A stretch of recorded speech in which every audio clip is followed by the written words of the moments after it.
Buenos días. Espero pues que hayan tenido un excelente despertar el día de hoy, ¿verdad? Y con la bendición de Dios en nuestras vidas vamos a comenzar este tema. Este tema es muy relevante, sobre todo en Nicaragua, porque básicamente una buena parte del desarrollo económico que pende de este país está cimentado en el sistema financiero bancario. ¿Por qué nos centramos aquí? Porque en el sistema financiero bancario prácticamente está el 90% del sistema financiero nacional en Nicaragua, ¿verdad?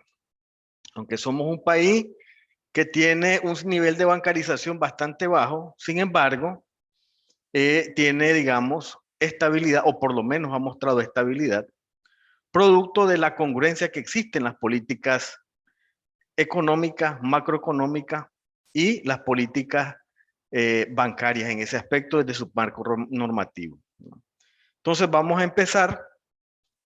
Lo que vamos a presentar hoy va a ser una panorámica general del sistema bancario en Nicaragua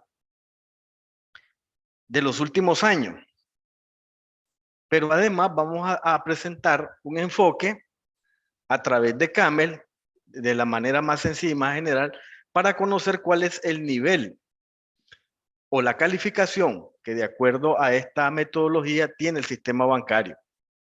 En este caso es una metodología desde el punto de vista que en algunos términos fue elaborado de manera propia, ¿no?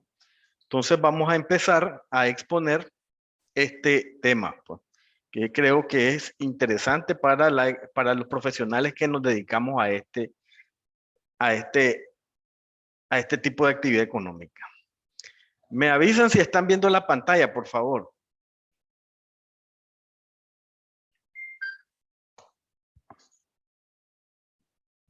Se ve bien, profesor, adelante. Perfecto.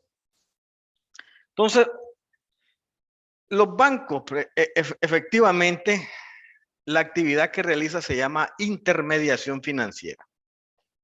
Eso es prácticamente a lo que se dedican las instituciones bancarias. El dinero no es que sea de ellos, sino tal como dice el concepto, son agentes que relacionan las unidades de gastos que tienen superávit con las unidades de gastos que tienen déficit. Cuando nos hablamos de unidades de gastos, estamos hablando de instituciones y de personas naturales, ¿no? Para llevar a cabo el objetivo de ambas, la inversión y la financiación, respectivamente, a cambio de una remuneración por su servicio. Y la función fundamental es canalizar los fondos de las unidades de gastos con superávit hacia las unidades de gasto con déficit, es decir, unir la oferta y la demanda para lograr y fijar el precio. ¿Cuál es el precio? El interés, ¿verdad?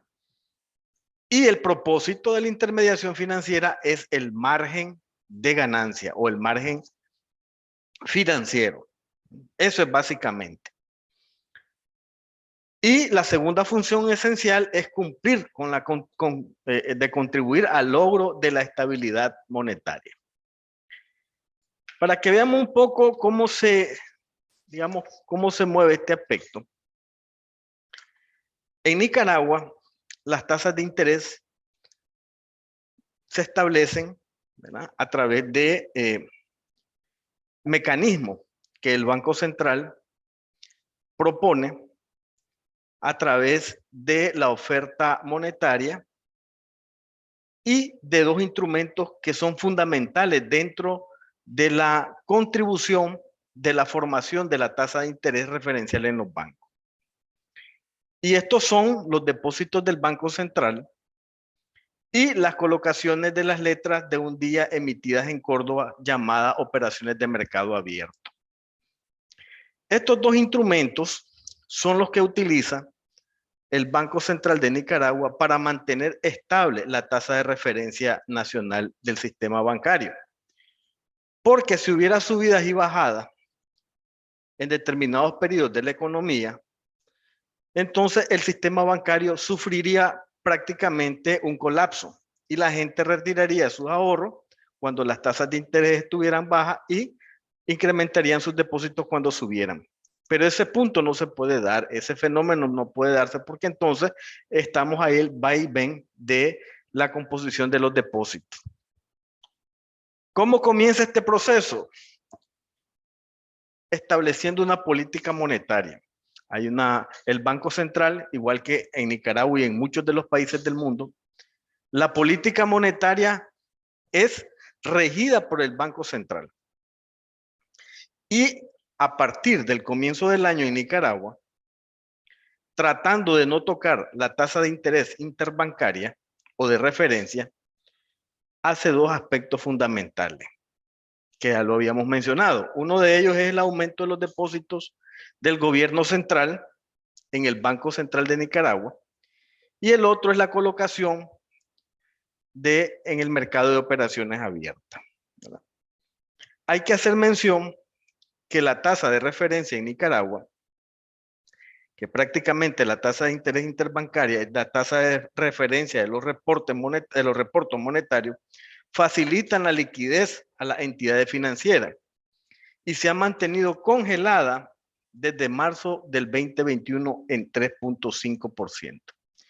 Eso significa que a pesar de que digamos en Nicaragua, de algún momento para acá, sobre todo en el segundo semestre del año 2021, ha habido un crecimiento de la masa monetaria, precisamente tomando en cuenta estos dos instrumentos que inicialmente estoy mencionando. Y no ha tocado la base de la tasa de referencia. Posiblemente, con este problema que existe actualmente de la inflación, que es producto de los fenómenos externos y parte de la demanda interna, se esté empezando a valorar que pueda haber una subida en la tasa de referencia. Tendría un impacto brutal y ya vamos a ver más o menos los efectos que puede conducir un incremento de la tasa de interés, ¿verdad? Por el momento, el gobierno solo ha establecido estas dos políticas o estos dos instrumentos monetarios para tratar de inyectar o reducir la liquidez en vista de contribuir a controlar la inflación, que es prácticamente uno de los parámetros fundamentales en lo que tenemos un compromiso con el Fondo Monetario Internacional en ese aspecto, que es mantener controlada la inflación a través de políticas macroeconómicas que estiman que las reservas internacionales netas ajustadas sean 2.5 veces sobre la masa monetaria. Y sobre ese control es que prácticamente hemos tenido procesos de inflación bastante controlados. Pero los procesos de inflación bastante controlados han determinado en periodos largos de la economía nicaragüense a entrar en periodos de recesión y han limitado el crecimiento económico en uno de los componentes, ¿verdad? Entonces, básicamente eso es el panorama general que hay ahorita, ¿verdad? Es posible que a nosotros nos afecte directamente este fenómeno inflacionario y lo estamos viendo ahorita con el precio y el incremento de los combustibles. Prácticamente un acuerdo del gobierno hace 2 semanas, digamos, limitó una inflación en el corto plazo y asumió prácticamente el 100% del subsidio del diésel y una parte del subsidio de la gasolina, porque iba a golpear directamente a la economía nicaragüense. Entonces, bajo ese aspecto, ¿verdad? Lo que queda es ver hacia el sistema financiero nacional y cómo el sistema financiero va a equilibrar ese tipo de impacto a través de la composición de la tasa de interés y de su margen financiero, que viene emitido por el Banco Central y que afecta directamente a las instituciones bancarias a través de la tasa de referencia. Básicamente ese es el proceso. En Nicaragua, ¿cuál es la generalidad del sistema bancario? Está formado por instituciones que intermedian, digamos, entre el conjunto de demandantes y el de oferentes de recursos financieros. Y la mayor parte de estos intermediarios son los bancos y las cajas de ahorro, las cooperativas. El sistema financiero está conformado por un conjunto de instituciones bancarias, financieras y demás empresas e instituciones del derecho público privado debidamente autorizados por la Superintendencia de Bancos y que opera en la intermediación, ¿verdad?, una actividad habitual desarrollada por las empresas e instituciones autorizadas para captar fondos del público y colocarlos en formas de crédito y de inversión. Entonces, es el conjunto de instituciones encargadas de la circulación del flujo monetario y cuya tarea principal es canalizar el dinero de los ahorristas hacia quienes hacen inversiones productivas. Entonces, las instituciones que cumplen con este papel se llaman intermediarios financieros o mercado financiero. En este sentido, de alguna manera también vamos a tocar que dentro de los bancos están instituciones financieras que no captan depósitos y que su segmento de mercado va dirigido prácticamente al microcrédito. En este caso hablamos de FAMA y el FDL. Vamos a ver cuál es el comportamiento actual y algunas de sus características más esenciales. Los bancos no es de data reciente. Los bancos tienen, digamos, bastante tiempo de bregar en la historia de la humanidad. Según se conoce, pues, por investigaciones históricas que se han podido constatar, ¿no?, que habían actividades que podrían considerarse bancarias desde la época antigua. Muy posiblemente en Mesopotamia se encuentran los primeros rastros que permiten concluir que los sacerdotes recibían dones y ofrendas y prestaban a los esclavos y a los prisioneros. Igualmente en ese tiempo, ¿verdad?, se citan antecedentes importantes como en el Código de Hammurabi en Babilonia, el cual se infiere que las actividades comerciales eran desarrolladas tanto por sacerdotes como por laicos, y aún más, la podríamos llamar bancaria, habían adquirido tanta importancia que merecieron una cuidadosa regulación.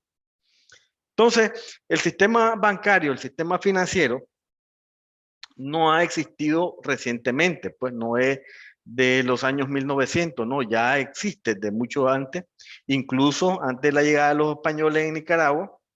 Dentro de la historia bancaria mexicana, pues ya existían algunos indicios de este tipo de formaciones de actividad económica que incidían o determinaban la intermediación financiera. Entonces no es algo nuevo, más bien se ha venido especializando a medida que han utilizado nuevas tecnologías y precisamente el marco regulatorio se ha ido ajustando frente a ese crecimiento.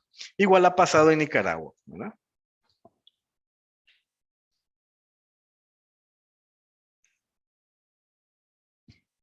El concepto del sistema bancario prácticamente es la vértebra, la columna de la banca de un país de acuerdo a los principios económicos que inspiran sus normas jurídicas y fundamentales, ¿verdad? La distribución de funciones, la especialización, la nacionalización son entre otras variables que se combinan en cada país caracterizando la organización, la estructura y la coordinación de sus entidades de crédito. La banca o el sistema bancario es el conjunto de entidades que dentro de una economía determinada prestan el servicio de banco o de intermediación. Recuerde que en este punto hay ahorrantes y hay prestatarios. Y la función del banco es determinar o ganar un margen financiero bajo esa consideración o bajo esas acciones. El sistema bancario forma parte del sistema financiero, es decir, es un eslabón en la cadena de instituciones financieras que opera en nuestro país. Evidentemente es la institución financiera más compleja y completa, ya que la ley le otorga una gran cantidad de funciones que no le permite a otras instituciones financieras, ya que por el contrario a esta última le restringen determinadas actividades. Ejemplo específico es la casa de cambio, las arrendadoras financieras o las bolsas de valores, ¿verdad?, que tienen su nivel de especialidad aparte, ¿verdad? Y también podemos agregar que los bancos gozan un privilegio fundamental como es la captación de depósitos, que incluso no lo gozan las instituciones de microfinanzas en Nicaragua, reguladas algunas por la Superintendencia de Bancos y otras reguladas por la Comisión Nacional de Microfinanzas.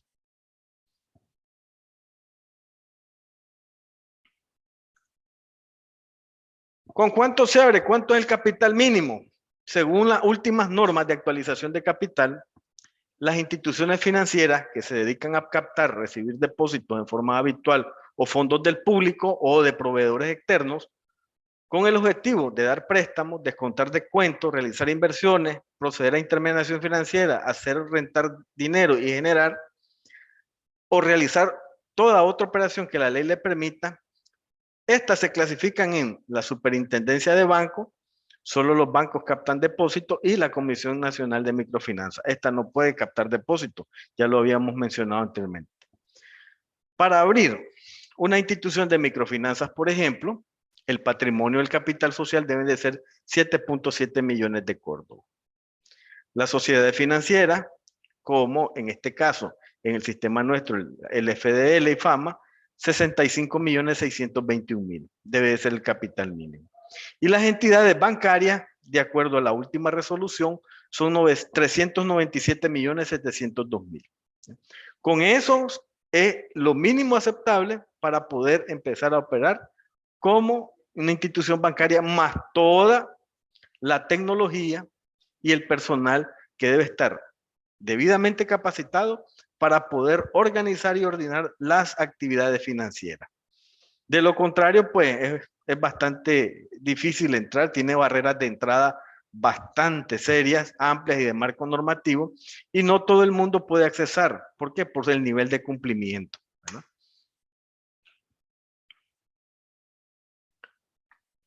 En nuestra legislación, la ley 506.1 es la ley general de bancos, de instituciones financieras no bancarias y de grupos financieros. Prácticamente es la normativa o la ley fundamental que establece las funciones, los procedimientos, ¿verdad?, que rigen a las instituciones financieras y a los bancos, ¿verdad? Y en su artículo 2 define el concepto de banco, donde dice que son instituciones financieras autorizadas dedicadas habitualmente a realizar intermediación de recursos, ya sea obtenidos del público en forma de depósito o cualquier otro título, y a prestar otros servicios financieros. Recuerden que los bancos tienen tres operaciones fundamentalmente: las activas, préstamos; las pasivas, captaciones; y las neutras o accesorias, que están transferencias internacionales, que están compra-venta, etcétera, ¿verdad? Esas son prácticamente las actividades fundamentales del banco. Los fideicomisos como tal no es un producto financiero bancario, ¿verdad? Es un producto accesorio. Entonces, de eso hay que tenerlo en cuenta siempre. Igual, también define la Ley General de Banco qué son las instituciones no bancarias, y en su artículo 131 define las instituciones financieras no bancarias como aquellas instituciones que prestan el servicio de intermediación, ¿verdad?, o servicios financieros con recursos del público. A los efectos de esta ley también se le considera como instituciones financieras no bancarias a las compañías de seguro y a los almacenes generales de depósito, así como instituciones auxiliares de crédito. Dentro de estas instituciones financieras no bancarias también incluyen a las instituciones por ejemplo, hablábamos FDL, Finca Nicaragua, Fundecer, todos los que estuvieron regulados o que son regulados por la Superintendencia de Banco. Y bueno, al final el superintendente de banco, que ya tiene una función especial de ser elegido por la Asamblea Nacional, podrá calificar como institución financiera no bancaria otras instituciones de carácter financiero no previstas en este título, conforme a los criterios obtenidos en la norma de carácter general dictada por el Consejo Directivo de la Superintendencia de Banco, ¿no? Entonces, prácticamente la ley 561 es quien define el proceso de acreditación de una institución bancaria y una institución no bancaria, y determina cuál es el proceso de cumplimiento de marco normativo y la aplicación de las normas frente a estas distinciones establecidas por ley. Características sustanciales del proceso de un banco de intermediación. Primero, el proceso de intermediación financiera, la participación de una cadena, digamos, obligacional, que puede ser transversal o horizontal, el crédito y el proceso de habitualidad.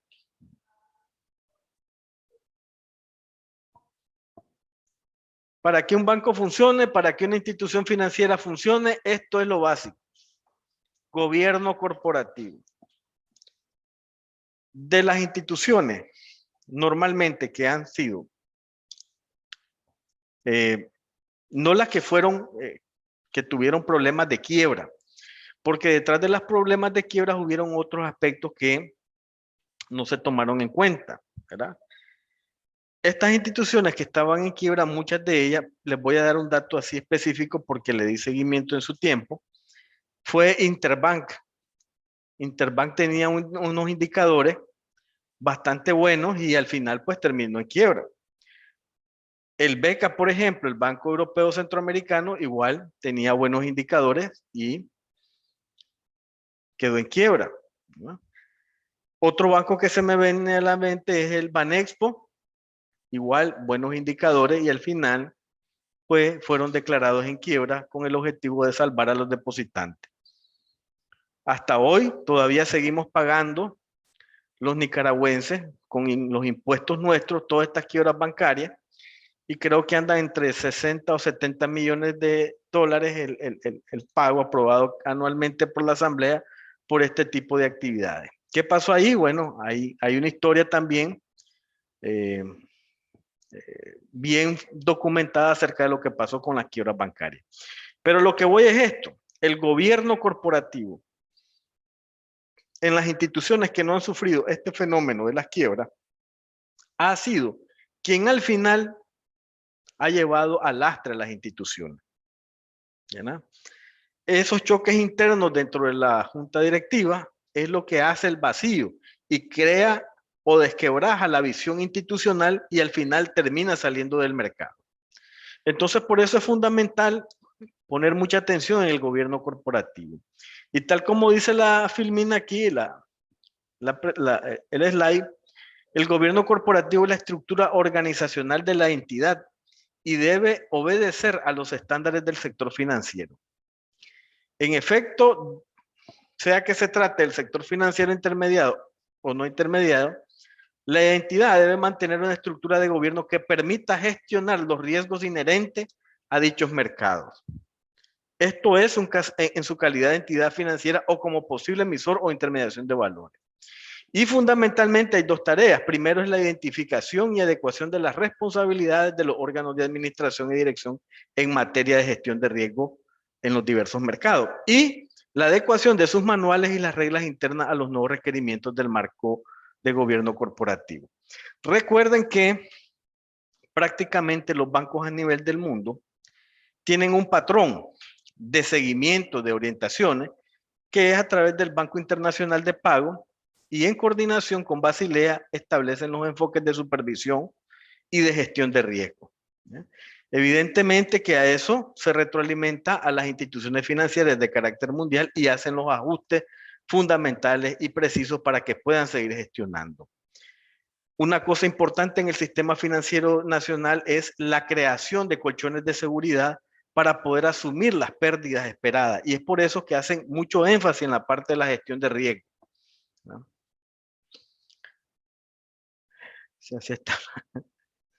Entonces, básicamente vamos a ir viendo poco a poco. Ahorita estamos en el aspecto teórico de esto y cómo es más o menos el movimiento. Miren cómo es el sistema financiero internacional. Tiene 4 componentes: el mercado monetario, el mercado de capital, el mercado de divisas y otros mercados financieros.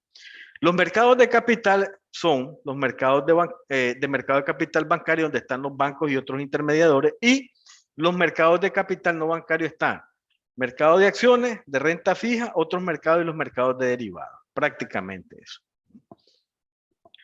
Y aquí tenemos, este ha sido el comportamiento de la masa monetaria desde el año 2009 hasta el año 2022.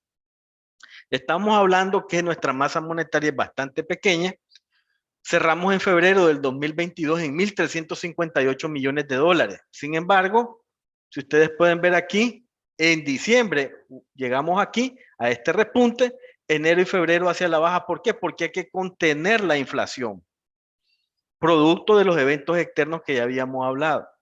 Nicaragua en diciembre del 2021 cerró con un crecimiento del Producto Interno Bruto del 10,71. Sin embargo, la inflación llegó a 7,75. ¿No? Si el país no hubiera llegado a ese nivel, seguiríamos en el proceso recesivo. Recuerden que la base monetaria se establece, además de los otros criterios que hemos hablado en aspectos de reducción o inyección de liquidez en la economía, también tiene un componente fundamental. En este aspecto estamos analizando, ¿verdad?, sobre esta curva de la masa monetaria, cómo ha sido el comportamiento directo en los últimos años. Y efectivamente hay un crecimiento sostenido. Sin embargo, ese crecimiento sostenido en las últimas décadas llega a su pico en diciembre y comienza a bajar en los siguientes meses. Miren, por ejemplo, diciembre 2020, luego hay una caída drástica, ¿verdad?, en los siguientes meses y sucesivamente hay variaciones fuertes. Esto tiene un objetivo, como ya lo explicaba anteriormente, que es controlar la inflación. ¿Se podrá controlar la inflación este año bajo este mismo esquema de reducción o inyección de liquidez de la masa monetaria? Bueno, creo que sí va a tener que seguir siendo la misma opción, porque trastocar las tasas de referencia implicaría que el crecimiento económico se vería comprometido, ¿verdad? Porque hay un incremento, por ejemplo, en el precio de los fertilizantes. Hay un problema en la cadena de suministro y todo eso impacta directamente en el encarecimiento de los precios totales. En este aspecto, los países que no tienen políticas públicas de seguridad alimentaria son los que se van a ver más aquejados, ¿verdad? Y en este sentido, el Estado nicaragüense, a pesar de que no tenemos una banca de fomento nacional, como por ejemplo era anteriormente el Banco Nacional de Desarrollo, ahora, y vamos a ver los datos estadísticos, ahora se ve limitado. La banca nicaragüense establece sus relaciones comerciales con sus clientes prácticamente en el sector comercial, ¿verdad? Y evidentemente que la producción agropecuaria hace falta más fomento. Y en ese sentido podemos ver nosotros que en vista de ese comportamiento y de necesidad de financiación a través del comercio, tiene un componente fundamental en determinar la masa monetaria con el objetivo de contrarrestar el efecto inflacionario. Veamos el siguiente punto. ¿Cómo crece el Producto Interno Bruto de la inflación? Aquí hay que estar claro en una situación, estimados colegas. La economía de un país tiene 4 estadios. El primero es la recuperación. El segundo es el crecimiento. Luego llega a la estabilización y por último, la recesión. ¿Cuál es la característica fundamental vista en este gráfico de una economía recesiva? Sencillo. Cuando el crecimiento inflacionario está por encima del crecimiento del Producto Interno Bruto. Ahí se puede decir que, digamos, por un periodo prolongado, una economía entra en recesión. Y si no, pues vean cuál ha sido el comportamiento del crecimiento del Producto Interno Bruto en Nicaragua y el de la inflación. Fíjense bien que en los años, por ejemplo, 2002, la inflación creció el 3.87 y el PIB apenas 0.75. En el 2003 la inflación llegó a 6.48 en crecimiento, 2.52 el Producto Interno Bruto. En el 2004, 9.26 la inflación, 5.31. 2005, 4.28, 9.58 el porcentaje de crecimiento de la inflación. Y en el 2007 llegamos prácticamente a entrar en un periodo de crisis. 5.08 el crecimiento del Producto Interno Bruto y 6.88 la inflación. Prácticamente se comió el bolsillo de los nicaragüenses, ese incremento de la inflación, ¿verdad? Y aunque existan ajustes salariales, de acuerdo a una temática muy particular de Nicaragua, que es acerca del crecimiento de la tasa de crecimiento del Producto Interno Bruto del año anterior, más la inflación, en ese sentido, ese ajuste de alguna manera limitaba el consumo de la familia nicaragüense. Y en ese sentido, igualmente, ¿verdad? Limitaba el crecimiento económico. Luego entramos a la parte del 2013, por ejemplo, y ahí se empiezan a ajustar las cifras, ¿verdad? Y empezamos a ver, por ejemplo, que ya en el 2014 se cierra la brecha.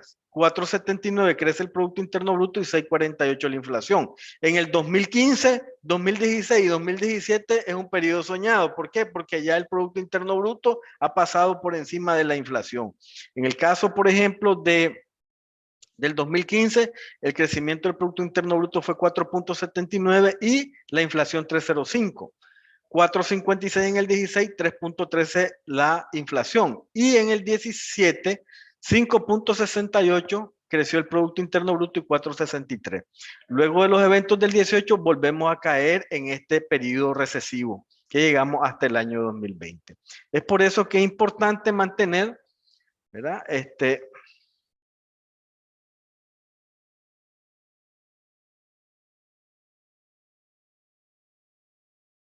Okay, vamos a ver después esta respuesta, ¿verdad? Entonces pueden verse básicamente cómo en los últimos años Nicaragua ha entrado en periodo de recesión. No tenemos el dato del año 2021 porque la información del Banco Central todavía no está actualizada, pero evidentemente ante cualquier inflación externa y de estos problemas que estamos teniendo, se vuelve a ver el sistema financiero nacional para controlar el efecto inflacionario del país, ¿verdad? Y tratar pues de limitar de alguna manera el crecimiento de la nación. Miren cómo ha sido el comportamiento de los depósitos y la cartera de crédito en los últimos años. Igual. Es decir, crecimientos negativos y también tanto de la cartera de crédito como de los depósitos. La cartera de crédito es la línea amarilla y los depósitos la línea azul. Puede notarse lo siguiente. Vamos a ver en los últimos del año 2014, ¿verdad? Hubo un crecimiento sostenido en la parte de la cartera de crédito en los años anteriores. ¿Y por qué decimos sostenido? Porque vemos aquí una banda de tiempo en la que se mantuvo. Sin embargo, a partir del año 2012 ya hubo una caída hacia el siguiente nivel de crecimiento entre el 10 y el 20%. Evidentemente que eso al final genera preocupación porque la dinámica económica en la que se basa el crecimiento del sistema financiero nacional se ve limitada y entonces empiezan a subir los activos improductivos de la banca y esto tampoco permite dinamizar la economía. Es decir, al final lo que nosotros vemos son políticas monetarias muy ajustadas para cumplir los requerimientos de alguna manera del Fondo Monetario Internacional de la estabilidad macroeconómica y en ese sentido mantener controlada la inflación, pasando por eso, controlando el crecimiento económico de manera limitada, ¿verdad? Por eso es que todavía seguimos teniendo un tipo de cambio reptilante, que son pocos los que se utilizan, no es a través de la banda de la oferta y la demanda de monedas extranjeras que se puede cotizar el precio del valor del dinero, sino a través de un tipo de deslizamiento fijo a través del año. Y eso precisamente ha impactado en los exportadores. ¿Por qué? Porque efectivamente cada vez tienen que comprar más caro. Entonces ese es el panorama prácticamente que hace que se detenga el crecimiento económico y evidentemente que el sistema financiero nacional sirva como balanza o equilibrio para estos efectos, ¿verdad? Miren el comportamiento del crecimiento del Producto Interno Bruto en miles de millones de dólares y el nivel de bancarización en Nicaragua, ¿verdad?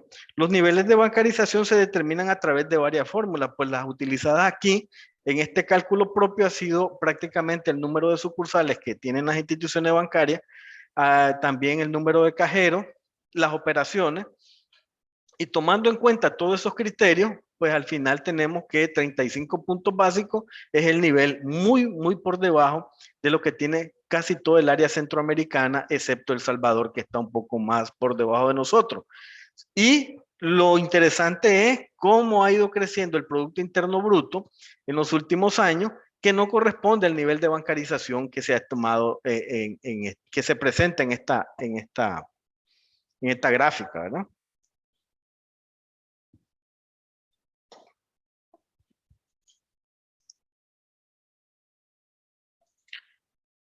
Para refrendar o comprender un poco la parte del tipo de interés, los bancos centrales de cada país es la máxima autoridad para expedir dinero. En otras palabras, son quienes determinan el tipo de interés. Para los demás productos, pues ahí es donde nace. El dinero impreso por los bancos centrales es prestado a los bancos y estos a su vez a otros bancos, personas o empresas, tal como lo establece la figura, ¿verdad? Y luego, los bancos centrales inciden en la economía, como ya habíamos explicado, en el crecimiento y en el control de la inflación. Y para ello disponen de dos mecanismos: el costo del dinero, que ya hablábamos del tipo de referencia, el tipo de interés de referencia, y se refiere al tipo de dinero o interés de referencia que aplica el Banco Central y que sustenta la política monetaria. Y lo otro es inyectar o reducir la liquidez utilizando herramientas técnicas, que ya hablamos, de las dos principales: los depósitos del gobierno central en el banco, central, y también la otra parte, que son las operaciones de mercado abierto, sobre todo las de más relevancia, que son las de un día. Esos son los dos enfoques que tenemos en este país. Luego, ¿qué sucede? Situaciones que pueden pasar. Lo que normalmente nosotros hemos visto: el Banco Central desea que los tipos de interés aumenten, pero sin aumentar el tipo de interés. Recuerden que habíamos hablado 3.5, la tasa de referencia en marzo de 2021 se ha mantenido sostenida a lo largo de este año. Y el siguiente efecto es que los bancos de la economía necesitan liquidez y acuden al Banco Central. Los bancos de la economía necesitan 300 millones, entonces el Banco Central ofrece solo 200 millones. Esa demanda insatisfecha de 100 millones, si la oferta no lo hace por ese importe, la tasa de interés sube desde el punto de vista interno sin que se afecte la tasa de referencia bancaria. Ese es uno de los mecanismos.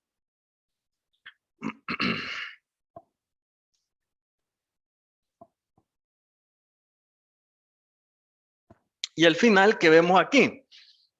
Vemos el impacto de la evolución del tipo de interés. Si el interés baja en la economía, aumenta el consumo, aumenta la inversión y aumenta el empleo.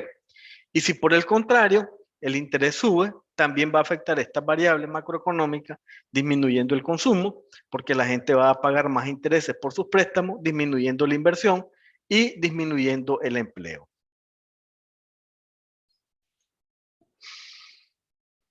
Aquí está el margen financiero, que es prácticamente el corazón del negocio de la intermediación financiera.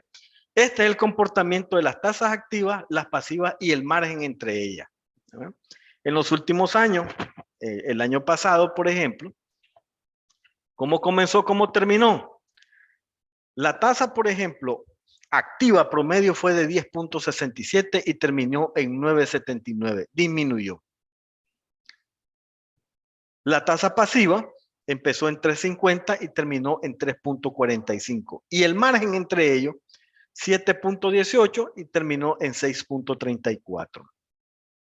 Hubo una disminución, pero se encuentran dentro de las mismas bandas de, digamos, normalidad en este aspecto. ¿Qué pudo haber pasado? Un incremento, por ejemplo, en el riesgo de la cartera, que pudo haber afectado el margen financiero, o posiblemente gastos operativos que las instituciones financieras pudieron haber incurrido de manera extraordinaria y que efectivamente pudieron haber afectado. Pudo haber afectado también, digamos, el crecimiento de las sucursales bancarias y las inversiones realizadas, y vamos a ver en qué tiempo se realizaron.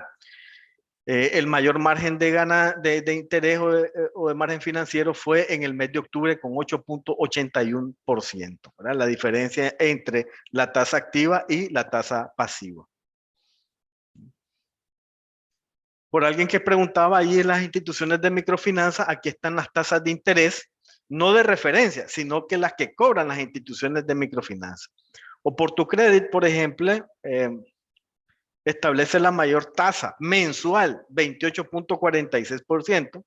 Luego está Dinar con 20%, Credifácil con el 13% mensual, Ceprodel con el 10% mensual, y después tenemos el gallo más gallo con 7.65% y Unicoservi con 7.32%.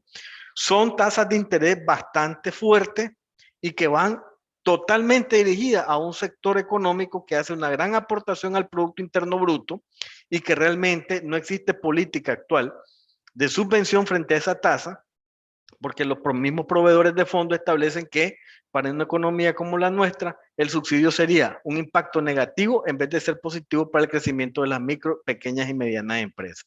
Por eso es que ustedes ven estos niveles digamos, de comportamiento o de establecimiento de estas tasas de interés, y efectivamente son tasas de interés que no permiten desarrollar a los pequeños y medianos negocios, ¿no? En ese sentido es bastante fuerte y la CONAMI actualmente no regula un límite, como sí se regulan para otro tipo de tasas de interés que sí lo vamos a ver. Los bancos redujeron su personal. Bueno, vamos a ver un poquito esos datos. Fíjense que hay una ley de préstamos entre particulares, a eso sí los regula, y dice aquí que en el 2022, por ejemplo, en marzo, la tasa de interés de referencia a los que tienen que hacer préstamos entre particulares tiene que ser 10.97% al año. Es decir, en esta estructura, el prestamista particular debería de cobrar más barato que lo que cobran las instituciones de microfinanza. ¿Se cumple? Al final no se cumple, sinceramente, no se cumple, ¿ya? Y tanto los prestamistas que tienen este nivel de regulación en su tasa, como las instituciones de microfinanzas reguladas por la CONAME, están en el libre albedrío y cobran las tasas que relativamente a su composición de gasto ellos mismos establecen. ¿Que son competitivas? Bueno, no serán competitivas, pero evidentemente crean una fuente de financiación bastante cara y muchos de ellos, los impagos y la cartera en riesgo, se sufre precisamente por ese aumento despiadado de la tasa de interés. Hay estudios serios en Latinoamérica a través de datos estadísticos utilizando técnicas un poco bastante complejas como es la regresión lineal o múltiple, donde establece que una tasa de interés entre más alta sea, es prácticamente, produce mayores probabilidades de impago. Yo creo que es correcto ese análisis y precisamente las carteras en riesgo, ya vamos a ver las que tienen los bancos que están altas, no se diga la que tienen las microfinancieras.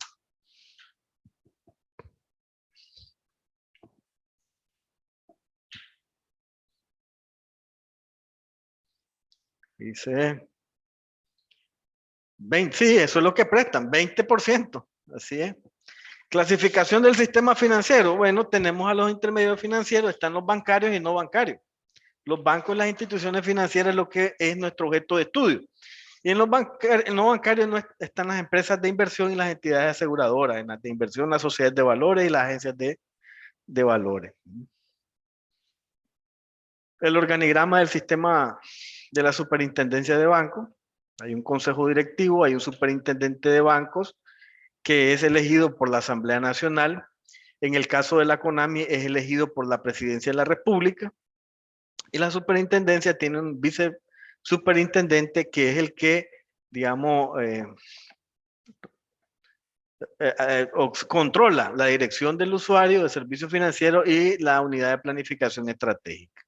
En el caso de lo demás está controlado por el superintendente de banco, lo que es la auditoría interna, la dirección de relaciones públicas, la unidad de adquisiciones, la dirección de recursos humanos, la dirección administrativa, la dirección de tecnología y luego todas las unidades que sobre ellos penden, pues la dirección de riesgo, la intendencia de banco, la intendencia de valores, la intendencia de seguros, la intendencia de almacenes, la dirección legal y la dirección de prevención del lavado de activos.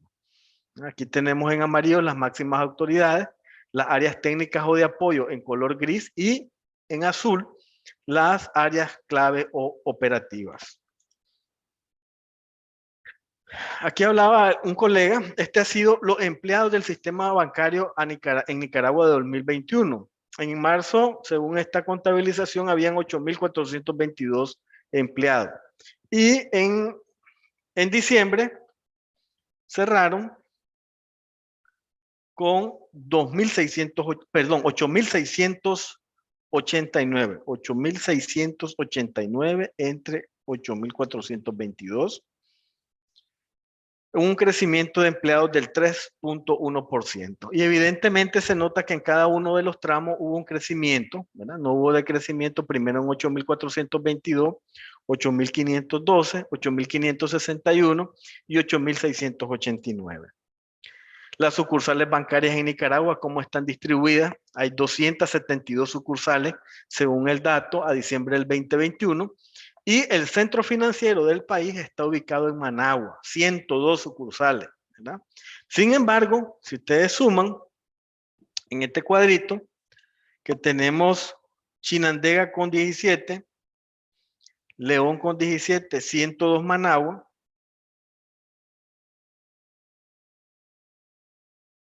Tenemos en Rivas 14, en Granada 6, en Masaya 7 y en Río San Juan 2, 165.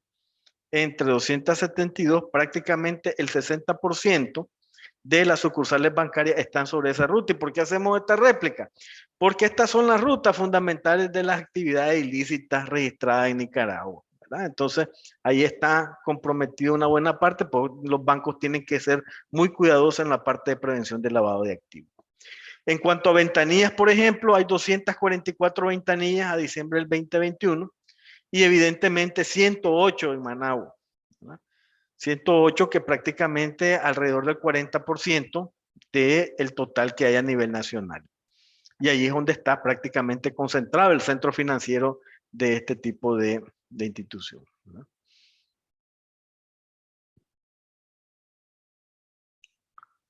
Sucursales y ventanillas aperturadas en el año.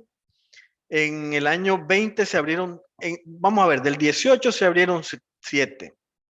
En el 19, 7. En el 20, 3. Y en el año 2021, 5. ¿Verdad? Entonces, hay procesos también de crecimiento en cuanto a sucursales y ventanillas, ¿verdad? El mayor pico que hubo de apertura fue en el año 2016 con 42 sucursales y ventanillas y también en el 2007 con 36. Y de ahí pues se han mantenido con un crecimiento relativamente sostenido, ¿verdad? Pero sin embargo, en los últimos años, después del 2017, 16, 42, 17, 24, ¿verdad? En el 16 fue el mayor nivel de apertura de sucursales y ventanillas. Después está el 2017 y luego ha venido decayendo hasta llegar a menos de 10 sucursales aperturadas o ventanillas aperturadas por año en los últimos 4 años, ¿verdad? ¿Eso qué limita? Limita el nivel de bancarización. Usted va a un banco, va a pagar un cheque, va a pagar un recibo y se dilata hora, 20 minutos haciendo fila, ¿verdad? Entonces ese nivel de bancarización, mientras tengamos este tipo digamos, de comportamiento, pues vamos a seguir siendo de los pocos que tenemos un crecimiento expansivo en temas de bancarización. Y lo otro fundamental es que alguien hablaba ahí de las criptomonedas o de las monedas virtuales. Bueno, yo creo que Centroamérica todavía está en pañales en ese aspecto, pues, y evidentemente que aunque los bancos hacen inversiones en un tipo de inversión de riesgo como esa, pero no es algo tan, digamos, es demasiado riesgoso ahorita el mercado de las monedas virtuales y más con lo que está pasando actualmente. Igual que el dólar, pues el valor intrínseco del activo, en este caso el activo virtual, pues está prácticamente generado en la confianza de la minería de datos que ellos tienen, ¿verdad? El proceso de elaboración de un Bitcoin o de cualquier otra moneda virtual. ¿Va a apuntar a mediano y corto plazo? Eso sí, efectivamente va a haber un crecimiento en esas inversiones porque hay que explicar algo. El dólar es el instrumento de sanción monetaria a nivel del mundo. Pues es decir, si voy a sancionar a un país, ¿verdad? Tengo el instrumento que es la moneda, el dinero, ¿verdad? Por eso es que muchos de los países quieren abandonar, digamos, el patrón del valor o de la moneda dólar y meter en monedas virtuales para evitarse las sanciones comerciales o las sanciones económicas. Sin embargo, China sigue teniendo las mayores reservas de dólar y evidentemente ese salto no se ve en el corto plazo, ¿no? Ese salto, pues, de pasar de dejar el dólar a las monedas virtuales, ¿no?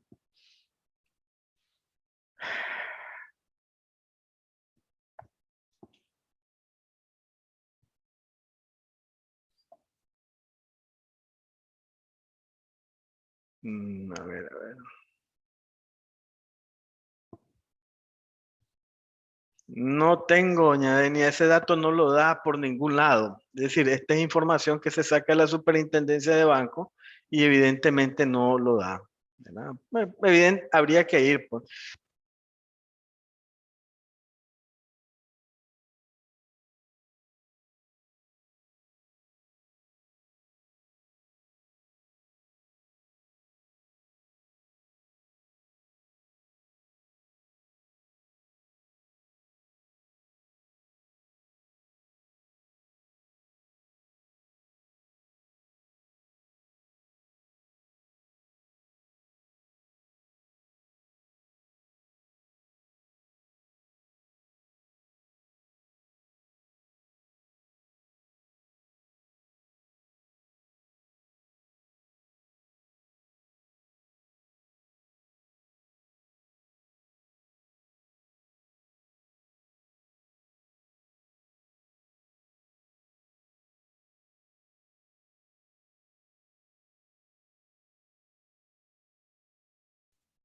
Profesor, está sin audio, maestro.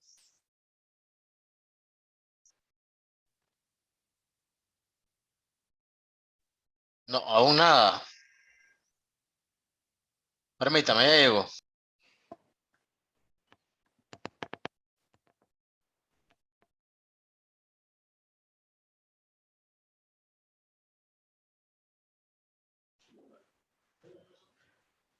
Qué raro, no me escuchas ahí. ¿Me escuchan? No, hombre.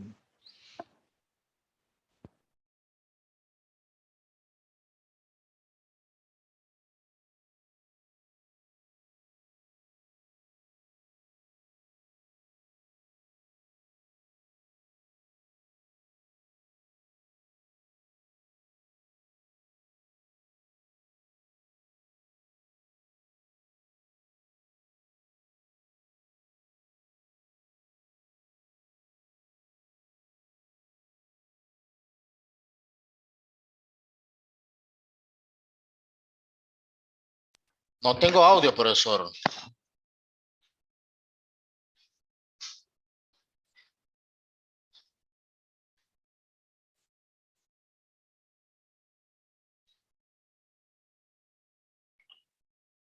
Permítame, profesor.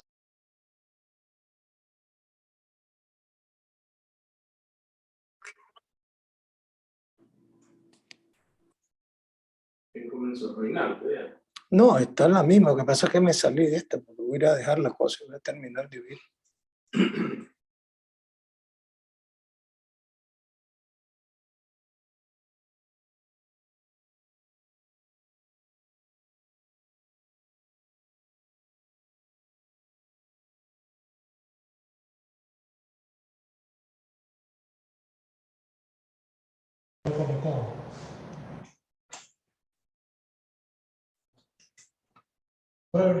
¿Ahora me escuchan?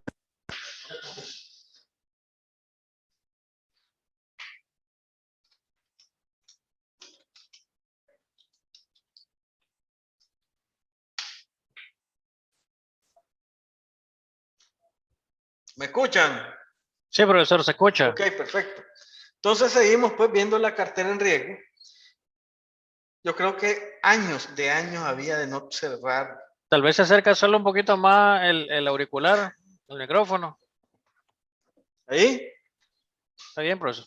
Perfecto. Entonces teníamos años de no terminar por encima del 10%. Miren, 12.56% en febrero del 2022 la cartera en riesgo.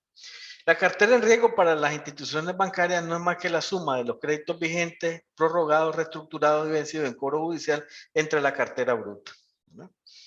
Es un alto porcentaje, un porcentaje bastante alto.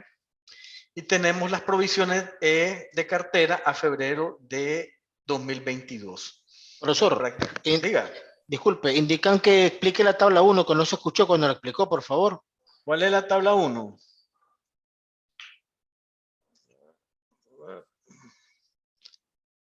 Tabla 1, esta. Sí. Ok, esta es el componente de los activos, que es parte de la evaluación del sistema financiero, y prácticamente lo tenemos en cuatro componentes, que es la cartera de crédito neto, los ingresos financieros por inversiones, las inversiones a cortos amortizados netos y las inversiones a valor razonables con cambio en otros resultados integrales. Estos indicadores están en los estados financieros de cada banco y de la sumatoria del sistema bancario, ¿verdad?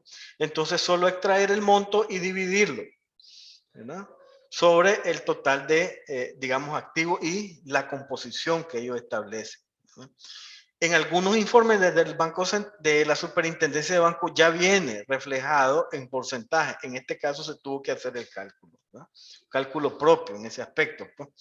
Y el Banpro, por ejemplo, es el que más participación de cartera neta tiene con el 33%. Luego está el BAC y luego está el banco La FICE con el 19%. En lo que son inversiones a costos amortizados netos, el 50% casi lo tiene obtenido el Banpro, ¿verdad?, y el 25% la FICE, y el 18% lo tiene el Banco Producam,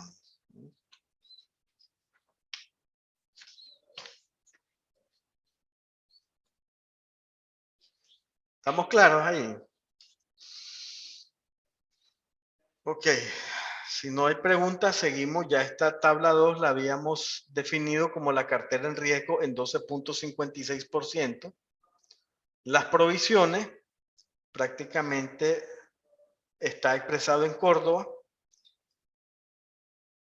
Y evidentemente que el BAC tiene la mayor cantidad, 3.159 millones de córdobas en provisiones, ¿no? Significa que su cartera en riesgo debe estar bastante alta. Y aquí está el resultado del ejercicio por instituciones bancarias y solo tenemos a un banco que está perdiendo, que es el Banco Atlántida, que ha sumado en el mes de febrero prácticamente casi 14 millones de córdobas en pérdida del resultado del periodo, ¿no? De ahí los demás pues tienen un buen nivel de incremento en el resultado del ejercicio y las instituciones financieras como FAMA y FDL también tienen un buen desempeño en ese aspecto. Los montos por préstamo, ¿verdad? En moneda nacional, de 100.000 a 250.000 tienen una buena concentración, de 120.000 a más, igual otra importante concentración, y hasta 100.000, Córdoba es donde está prácticamente concentrado la mayor cantidad de préstamos otorgados por las instituciones bancarias. Esto en moneda nacional. Y en dólares, hasta 25.000 es donde se concentra la mayor cantidad de montos colocados.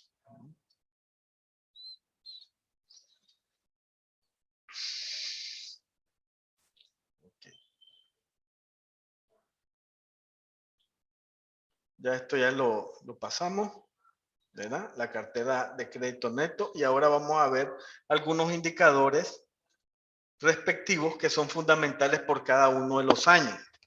¿Logran ver la pantalla ahí? Vamos a ver un poco el comportamiento de algunos de los indicadores importantes del sistema financiero y después vamos a finalizar con un resumen, ¿verdad? Aquí tenemos las captaciones del público.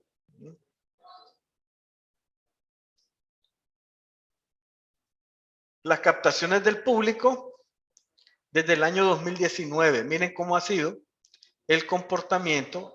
En el 2018 vamos a darle un espacio para ver cómo se comportó en el 2018. Tuvo una tendencia prácticamente a la baja en ese aspecto. Vamos a ir viendo la tendencia, la línea de tendencia, ¿verdad? Y ahí lo pueden ver cuál fue la tendencia en ese aspecto, ¿verdad? Si ustedes se fijan aquí, en esta línea azulada, llevó una tendencia hacia la baja, ¿verdad? En el año 2019, vamos a ver el comportamiento.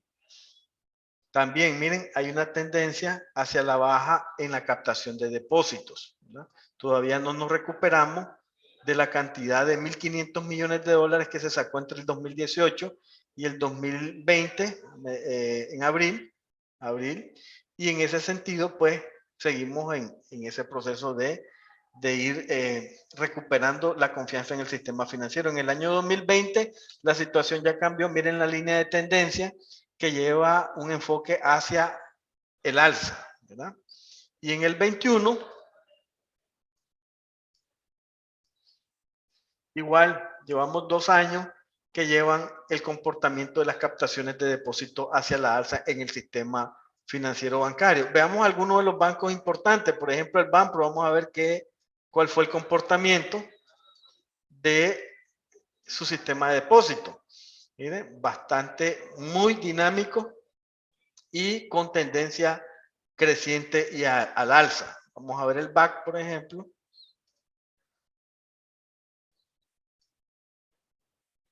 Igual, sostenible, ¿verdad? Con un buen crecimiento y una buena dinámica en las captaciones del público.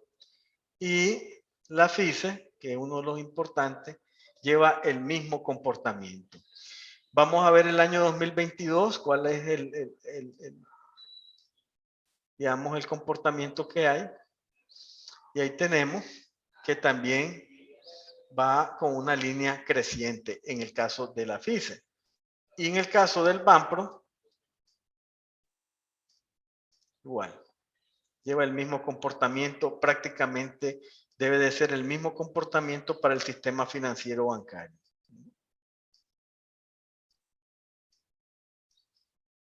Ahí lo tienen, ¿no? Entonces eso muestra que hay confianza en el sistema financiero de alguna manera y efectivamente pues hay, digamos, solidez, lo vieron ustedes en la participación de los activos. Hay dos componentes de los activos importantes como son las inversiones y los ingresos que muestran pues un alto nivel de participación. Veamos el componente de créditos de cartera bruta. En el sistema bancario vamos a agregar siempre la línea de tendencia a ver cómo se ha comportado. Igual en el 19, mire, hacia la baja. Me imagino que en el 18 lleva el mismo comportamiento.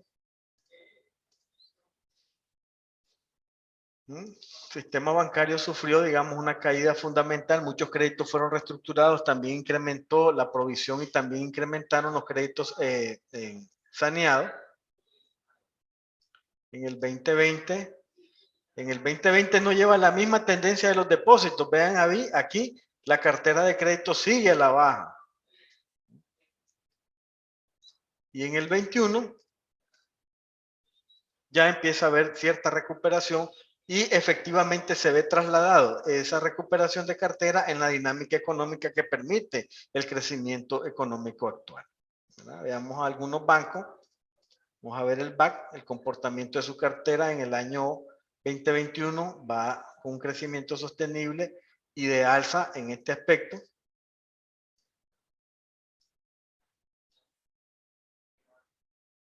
La FICE igual lleva un crecimiento, una tendencia hacia el alza y definitivo el BANPRO, que es una de las instituciones fundamentales en esto, debe llevar el mismo comportamiento similar, ¿verdad? Tal vez vamos a ver cuál es el comportamiento de del Banco Atlántida, porque es el que ha mostrado pérdidas en estos últimos años, pero sin embargo en el 2021 generó expectativa de crecimiento de su cartera de crédito. Veamos el año 2022, cómo se ha comportado. Se cayó la cartera del Banco Atlántida. Ahí lo pueden ver. Y precisamente ese fue el impacto del resultado acumulado neto negativo. Vamos a ver el BAC. Subió su cartera. Y en el BANPRO igual bajó la cartera, ¿verdad? Entonces tenemos una tendencia que es posiblemente, si mantenemos esta dinámica económica, exista crecimiento de la cartera de crédito. ¿Qué va a depender? Va a depender del control inflacionario y del establecimiento de políticas monetarias que permitan políticas expansivas de crecimiento de manera controlada, ¿ya? Este gráfico es importante porque señala los activos improductivos de una institución financiera, de una institución bancaria. Vamos a ver, vamos a definir primero qué son activos improductivos. Los activos improductivos son todos aquellos activos cuya renta financiera es nula o igual a cero. Entre estos están las inmovilizaciones de activos, la cartera de crédito en mora, la que está en cobro judicial, el encaje legal no remunerado, los activos fijos, otros activos y todas aquellas cuentas incobrables o de dudosa cobrabilidad, ¿verdad? Eso se refiere los activos improductivos entre activo total. Es un porcentaje medianamente alto, ¿ya? Llega al punto del 26% sobre el activo total. Y evidentemente, aunque en el año 2019 muestra un sentido a la baja, vamos a ver cuál fue el comportamiento del sistema en el 2021, en el 19, en el 20. Imagínense, en el 20 empezó a subirse la cantidad de activos improductivos. Y es por el mismo efecto, el efecto de la cartera en riesgo. 2021.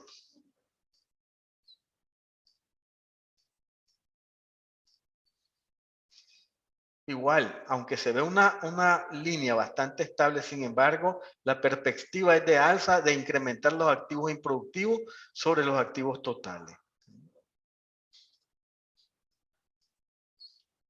¿verdad? Y evidentemente que hay una... Vamos a ver cómo se comporta, por ejemplo, el BAC en este aspecto. Ha bajado, digamos, la proporción de sus activos improductivos sobre el activo total en el año 2021.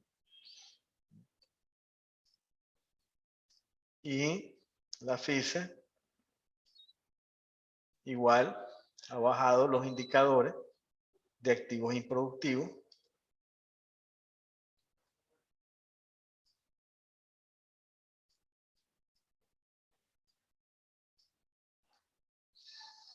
Y el que ha subido enormemente es el Banpro, que empezó en enero del 2021 con el 26% de activo improductivo sobre el activo total y en diciembre prácticamente creció 7 puntos porcentuales, ¿verdad?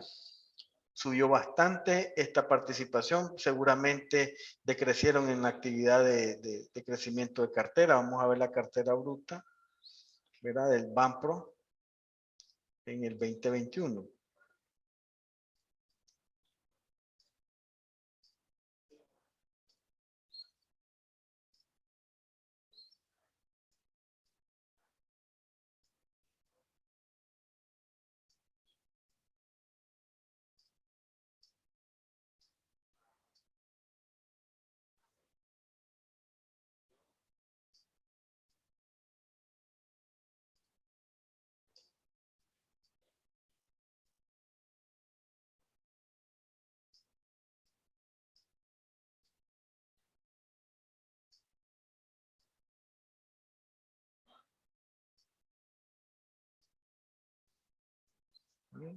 Entonces subió una buena parte de su cartera bruta el Banpro. Sin embargo, algo sucede que hay que ver aquí el por qué los activos improductivos o hizo más inversiones, ¿verdad? En temas de activos fijos habría que valorarlo eso, o efectivamente su cartera en riesgo aumentó. Vamos a verlo aquí un poco mejor. ¿Cuál es el comportamiento de la cartera en riesgo en los últimos años?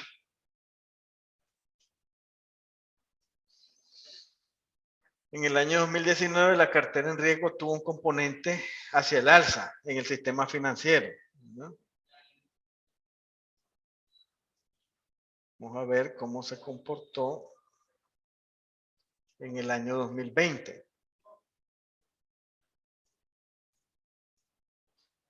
También subiendo, ¿no?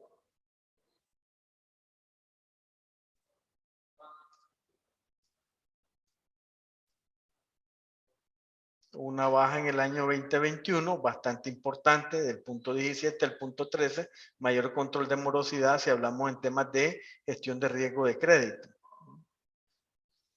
Y vamos a ver cómo se comportan, por ejemplo, bancos que tienen altos niveles de participación. La FICE, Banpro.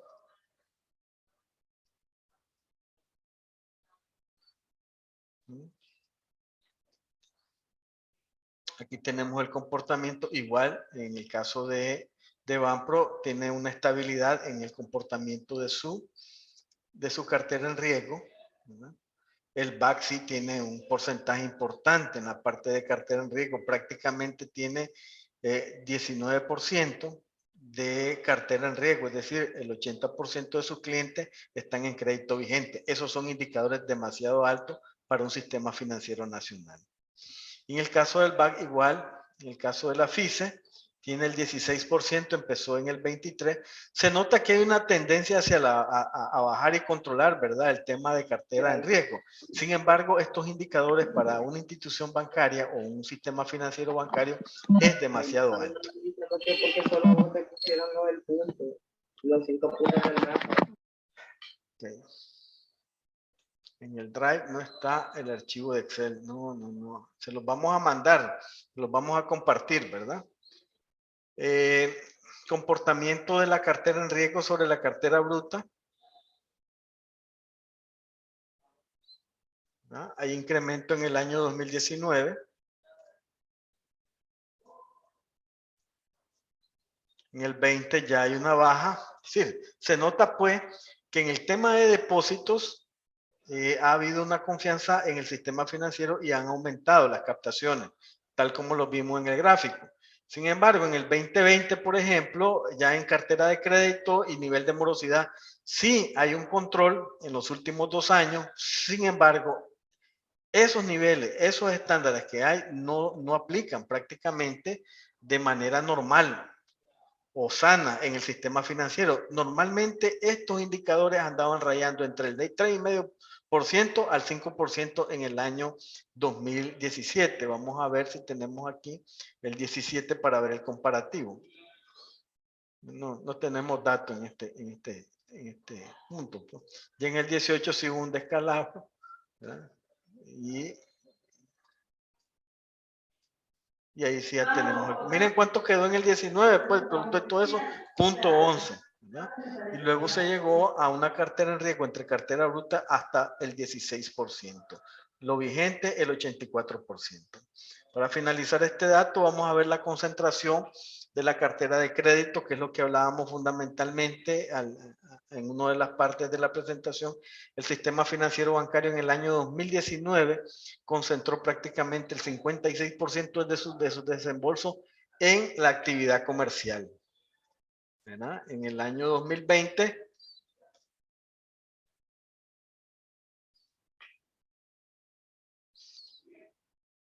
prácticamente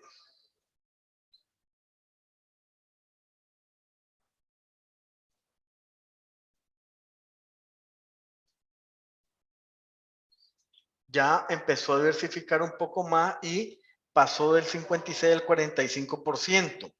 La concentración de cartera y los créditos hipotecarios de vivienda, 0, y los préstamos personales, no es 0, rayan muy poco, el 36% se distribuyeron entre el préstamo personal, el préstamo de comercio, el préstamo de agricultura y el préstamo de la ganadería.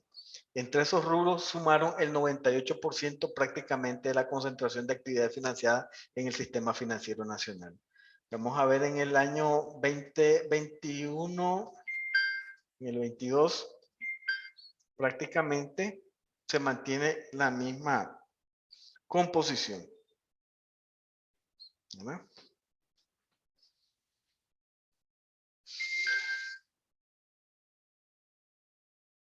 Ok. Esto es prácticamente el panorama de los principales componentes del sistema financiero nacional. Para resumir un poco, vamos a irnos a este dashboard para mostrar el comportamiento. Y vamos a ver, digamos, el comportamiento de los activos totales, los pasivos, los depósitos a la vista, los depósitos a plazo, el comportamiento de los ingresos financieros y la cartera en riesgo. ¿no? Vamos a ver un poco en el año 2019. Igual, los activos totales tuvieron ese nivel de sube y baja en el año 2019. Igual los pasivos totales, los depósitos a la vista, mantuvieron un nivel de crecimiento bastante sostenible y los depósitos a plazo sí tuvieron una variación significativa. La adecuación de capital para el año 2019 del sistema financiero llegó a 22 puntos. Recuerden que el indicador mundial es menor o igual a 0.08. En este caso estamos sobre coberturados, es decir, se han hecho las clasificaciones correctas con los activos ponderados de riesgo que nos permiten pues tener un nivel o una suficiencia patrimonial para poder cubrir las pérdidas esperadas. En el caso de los activos totales para el año 2020 sí mantuvieron siempre su nivel de crecimiento, los pasivos totales de la misma manera, los depósitos a la vista con un correspondiente crecimiento y los depósitos a plazo sobre la misma tendencia, ¿verdad? La adecuación de capital sube subiendo, es decir, se incrementan los colchones de cobertura, las coberturas de, por ejemplo, préstamos por incobrabilidad entre cartera bruta van aumentando y efectivamente las instituciones financieras en este sentido tienen un buen nivel de adecuación de capital. Aquí en el gráfico de la derecha es el comportamiento, por ejemplo, de los créditos vigentes en cobro judicial, prorrogados, reestructurados y vencidos. en el año 2020 y el comportamiento de los ingresos financieros y la composición como tal. La cartera neta, tal como lo habíamos visto, pues lleva un decrecimiento en ese año y la índice de cartera en riesgo llegó. En este caso se hizo con cálculo propio mío, porque lo hice sobre la cartera neta, no sobre la cartera bruta, ¿verdad? Y llegó en ese nivel, digamos, en ese tramo al final del año en 20.13% en diciembre.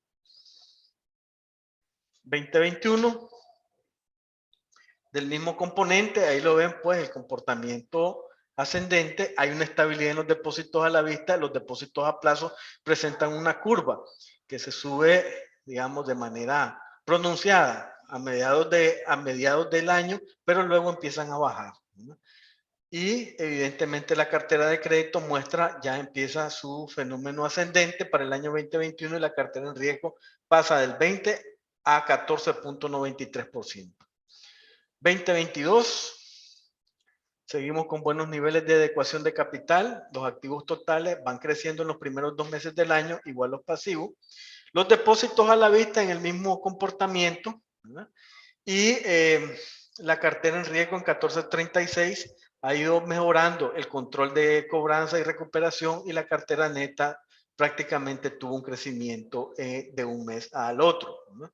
Y evidentemente los ingresos financieros llegaron a tener un acumulado de 4.289 millones de Córdoba. En resumen, pues es un sistema que está bastante solvente, tiene capacidad de pago y ante esta situación pues bastante estable. Para finalizar mi presentación voy a mostrar este modelo que fue hecho bajo mi enfoque. Pueden algunos estar de acuerdo, otros no, pero es un enfoque propio, un modelo de calificación del sistema bancario nicaragüense a través del modelo Camel.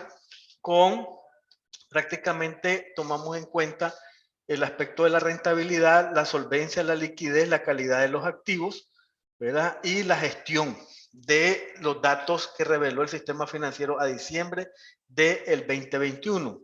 En el caso del indicador tomado en la rentabilidad, utilizamos la utilidad neta del periodo entre el patrimonio. En el B utilizamos los resultados financieros antes del ajuste monetario entre el activo total y luego el resultado del ejercicio entre el activo. Estos fueron los 3 indicadores, sus resultados y la ponderación. Aquí en la ponderación, pues algunos pueden decir, ¿por qué no se pone el 60% entre la utilidad del patrimonio? Pues estas fueron mis consideraciones y prácticamente bajo ese ajuste lo establecí. Y aquí están las categorías de riesgo en las que cada uno se fue ajustando, ¿verdad? Un normal, el irregular, el nivel de irregular 2 y la irregularidad total o, vamos a hacerlo claro, bajo, medio, alto y catastrófico, así prácticamente, y el peso de ponderación, ¿verdad? Y luego en la solvencia, la adecuación de capital, no tuvimos acceso a la adecuación de capital, que ya la tienen ahí ustedes en el dato que les di, la provisión sobre cartera de crédito vencida y el patrimonio total. Igual, prácticamente con el mismo nivel de ponderación y todo, en este caso, en aspectos de solvencia, con un nivel o categoría de riesgo bajo. La liquidez, los efectivos más el equivalente de efectivo entre depósitos totales, rayó en el 44.78%, no tuvimos información acerca del desencaje legal ni el descalce de plazo en meses, por eso nos dio 0, ¿verdad? Los informes del Banco Central no revelaron información al respecto, ¿verdad? Y luego la calidad de los activos, crédito vencido entre la cartera bruta, ¿ya? Que dio 5.62%, este sí es un indicador que está por encima de lo normal. ¿Por qué? Lo catastrófico, según las normativas, ¿verdad? Está en menor o igual al 10%, ¿verdad? Entonces, en este sentido, le dejamos nosotros un indicador con un impacto de 3, que está entre 5 y el 10%, y el indicador nos establece que es 5.62. Espérenme, hago la corrección aquí porque no tiene que ser menor, sino tiene que ser mayor a 10. Ah, bueno, sí, mayor a 10, correcto. Ok.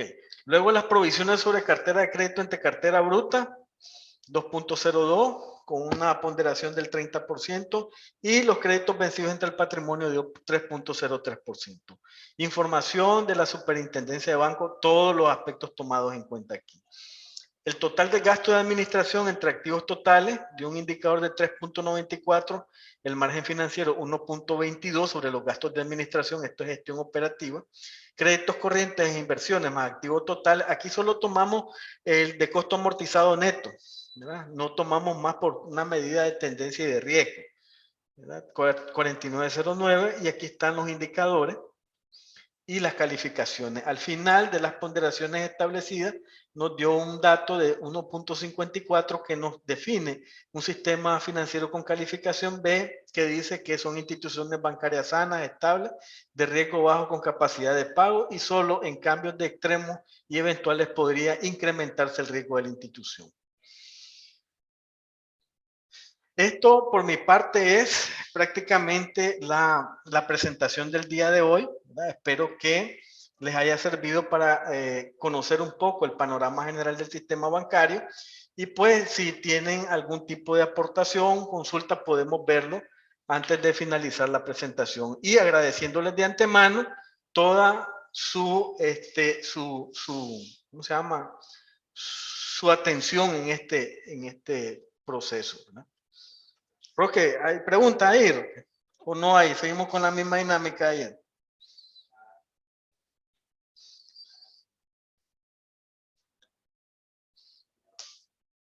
Roque.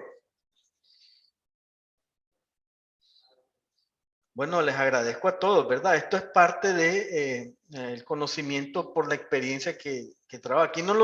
Aquí no lo sabemos todo, ahí vamos armando las cosas de manera que demos los datos que sean los más fiables posibles.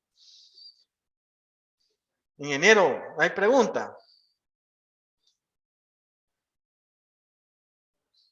Hay que estar tomándose un cafecito. Bueno, si no tenemos preguntas, yo voy a hacer pasar la presentación. También voy a mandar las tablas de Excel para que ustedes puedan tenerlas allí, y que en algún momento, pues, si tienen algún tipo de interacción o de análisis, les puedan servir y que ustedes las puedan utilizar. Incluso les voy a mandar este sistema de calificación, porque ustedes lo pueden también, del porcentaje de bancarización de las pequeñas y medianas empresas. Le voy a dar un dato al colega que ha estado preguntando, ya se lo voy a dar, permítame un segundito. Ya se lo voy a dar para que usted lo vea. Mire bien. Lo voy a sacar de otra lámina, sí. De la de ayer la voy a sacar. Y voy a tratar de contestar la pregunta para que lo vea.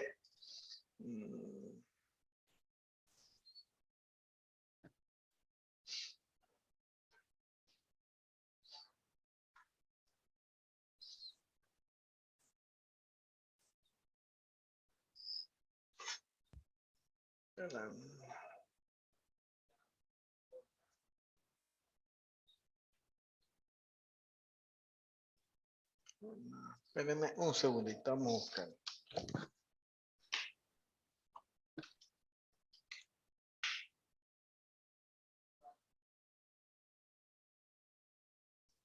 Esta, miren.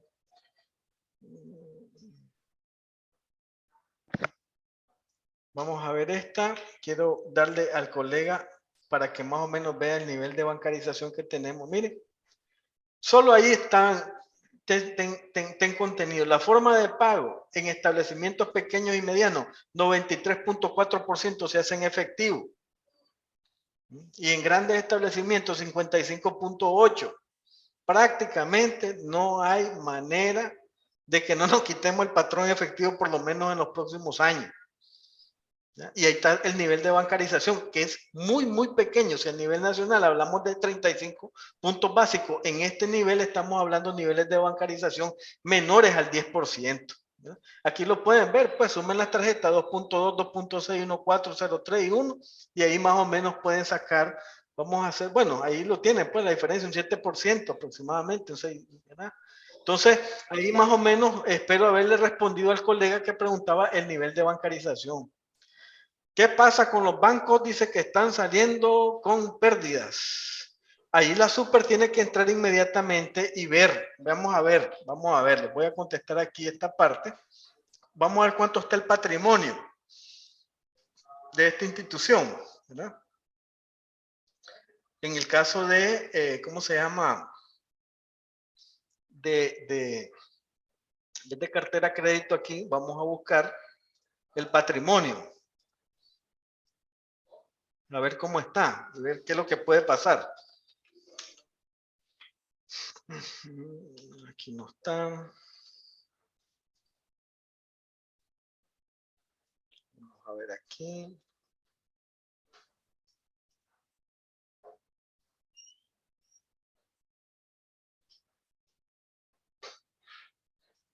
Base de datos. Vamos a ver aquí. Aquí lo podemos ver, miren. Los que están teniendo pérdida, en este caso, vamos a ver que es el Banco Atlántida, ¿verdad?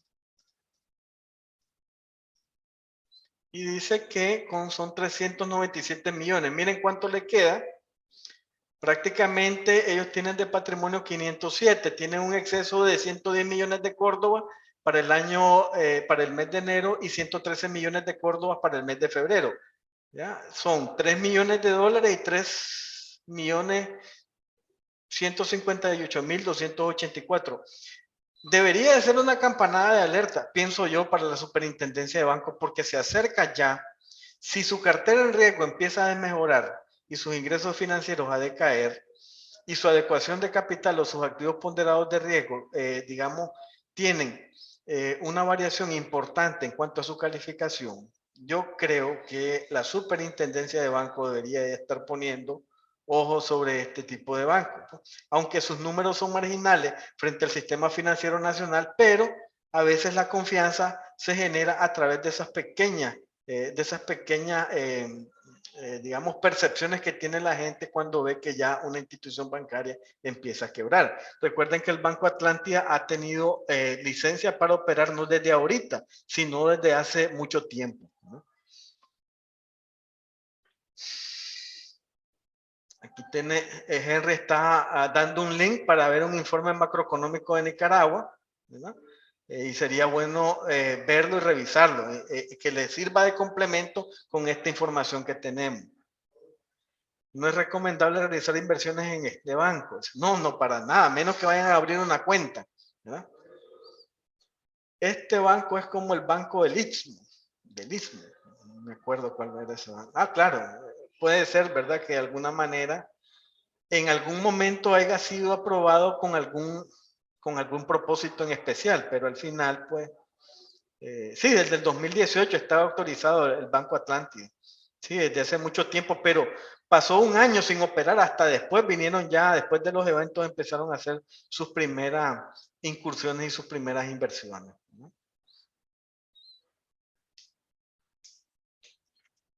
Si tienen alguna otra pregunta, algún otro, dice sobre la bancarización, debería, dice el colega, a ver, dice aquí. Sí, evidentemente que ellos no quisieron arriesgar por los eventos que habían sucedido en el año 2018 y entonces creo que la superintendencia dio una prórroga al respecto. Dice,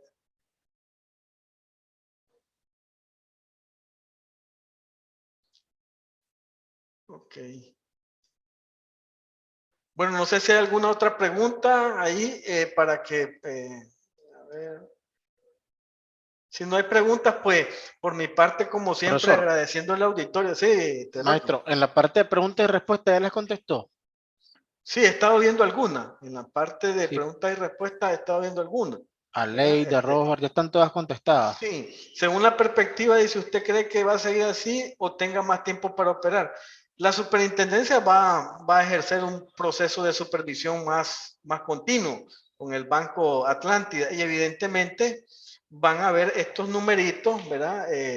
Porque están bastante cerca de cumplir con el requerimiento normativo en cuanto a capital mínimo de operación, 3 millones y 3 millones 150. Miren que se agravó en el último mes por las pérdidas esperadas. Si ya lleva 3, 4 meses, yo creo que sí le van a poner digamos, un stop y van a proceder a proponer medidas de capitalización para mejorar ese aspecto. ¿Existe alguna iniciativa que maneje de fomentar el crecimiento de mercados de capital en Nicaragua como la Unión de los Mercados de... No conozco ahorita y prácticamente todas las operaciones de mercado abierto en el país concentran una buena cantidad de participación en los mercados de capital. Sí, hay una política monetaria muy ajustada. Recuerden que no ha sido ideada por el gobierno, sino que efectivamente el Fondo Monetario Internacional es quien ha propuesto el diseño de la política monetaria y efectivamente ha tenido, digamos, una buena, ¿cómo se llama? Un buen suceso. Recuerden que Nicaragua es un país altamente, tiene un nivel de deuda muy alto. Eso sí lo ha reconocido el mismo fondo y el mismo gobierno, pues ya rayan el endeudamiento público ya está por encima del 40% sobre el Producto Interno Bruto y efectivamente, pues ya hay que ir tomando cartas en el asunto en cuanto a eso.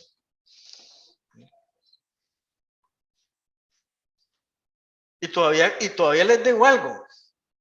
Tenemos algunos niveles, ¿cómo se llama? Algunas deudas que no se han negociado. Le debemos a Honduras, le debemos a Costa Rica y ya tienen 20 años sin renegociarse. Más de 20 años que no se han negociado esas deudas.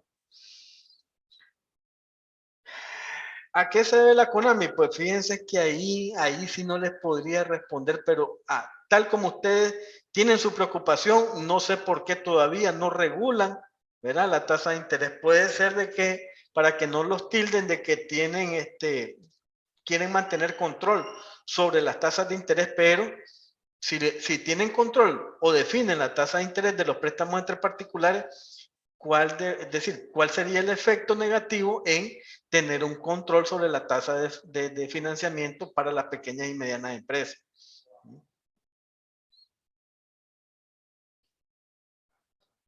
Ahí lo dejamos en el aire, esa contestación. Cada quien hace sus propios criterios y sus propias valoraciones. Bueno, si no tenemos otra pregunta, pues muchísimas gracias, ¿verdad?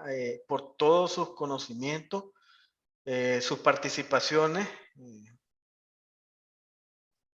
¿Cree que las casas comerciales que ahora hacen préstamos no, allí le corresponde a la CONAMI hacer tomar carta en el asunto, pero al final recuerden que CONAMI ha sido quien ha autorizado a todas estas casas comerciales a dar préstamos de esa manera y de alguna manera tener la línea blanca y la línea de préstamo dividida. Sin embargo, a la hora de mandar la cartera, mandan toda la cartera y eso es una desvirtuación estadística que se presenta pues, en la CONAMI. Toda la estadística de su cartera, cuando no es así, pues, porque la cartera de préstamos para ellos es bastante pequeña. Es decir, el gallo más gallo manda toda su cartera de crédito, incluyendo los financiamientos, ¿verdad? Y eso no debería de haber una división al respecto. Bueno, si no hay preguntas, pues agradeciéndoles y estamos en contacto. ¿Quién regula la cartera de CRDIQ? La cartera de CRDIQ no la está regulando más que en temas de prevención de lavado la UAF, nada más, ¿verdad? Y evidentemente que si sacan un vehículo con alguna institución financiera que ya está regulada por sus mismas tasas. Bueno, por mi parte, pues agradeciéndole, Roque, y hemos bueno, profesor, finalizado. muchas gracias, ¿verdad? Por su participación, ¿verdad?